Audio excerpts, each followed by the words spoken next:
ചുവപ്പും നീലയുമുള്ള ബീക്കൺ ലൈറ്റുകളിട്ടും അപകട സൈറൺ മുഴക്കിയും നമ്മുടെ നിരത്തുകളിലൂടെ പാഞ്ഞു പോകുന്ന മെഡിക്കൽ ആംബുലൻസുകൾ കാണുന്നവരാരായാലും ഒരു നിമിഷം ഒന്ന് കണ്ണടയ്ക്കും. ദൈവമേ, ആ ജീവനെ നീ കാത്തുകൊള്ളണമേ എന്ന് മനമുരുകി പ്രാർത്ഥിക്കുകയും ചെയ്യും. ജീവിതത്തിൽ അത്രത്തോളം പ്രാധാന്യമാണ് അടിയന്തര സർവീസ് നൽകുന്ന മെഡിക്കൽ ആംബുലൻസുകൾക്ക് പൊതുസമൂഹം നൽകുന്നത്. നിത്യവും ഇങ്ങനെ നമ്മുടെ മുന്നിലൂടെ കടന്നു പോകുന്ന മെഡിക്കൽ ആംബുലൻസുകളിൽ പലപ്പോഴും രോഗികൾ ഉണ്ടാകാറില്ലെന്ന സത്യം ഒരു ഞെട്ടലോടെയാണ് ഒറ്റമൈനയും തിരിച്ചറിയുന്നത്.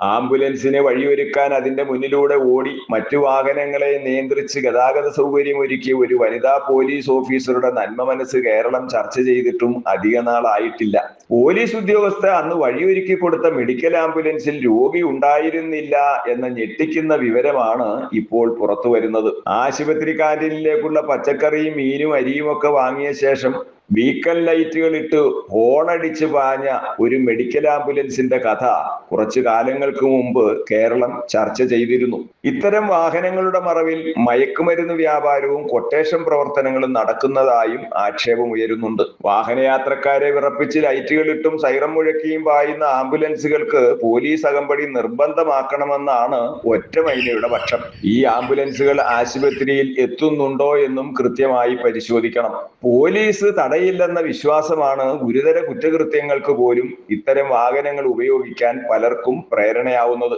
മെഡിക്കൽ ആംബുലൻസുകൾക്ക് പോലീസ് അകമ്പടി ഉറപ്പാക്കിയാൽ ഈ മേഖലയിലെ കള്ളനാണയങ്ങളെ കണ്ടെത്താൻ അധികാരികൾക്ക് തീർച്ചയായും കഴിയും. ആരെയും കണ്ണടച്ച് വിശ്വസിക്കരുത് എന്ന് പഴമക്കാർ പറയുന്നതും അതുകൊണ്ട് തന്നെയാണ്. കൊക്കുകൾക്കിടയിലെ അരയന്നങ്ങളെ പൊതുസമൂഹം തന്നെ കണ്ടെത്താൻ ശ്രമിച്ചാൽ മെഡിക്കൽ ആംബുലൻസുകളുടെ പേരിൽ നടക്കുന്ന ദുരുപയോഗങ്ങൾ ഒരു പരിധി വരെ നിയന്ത്രിക്കാനാവുമെന്നാണ് ഒറ്റമൈനയുടെ അഭിപ്രായം.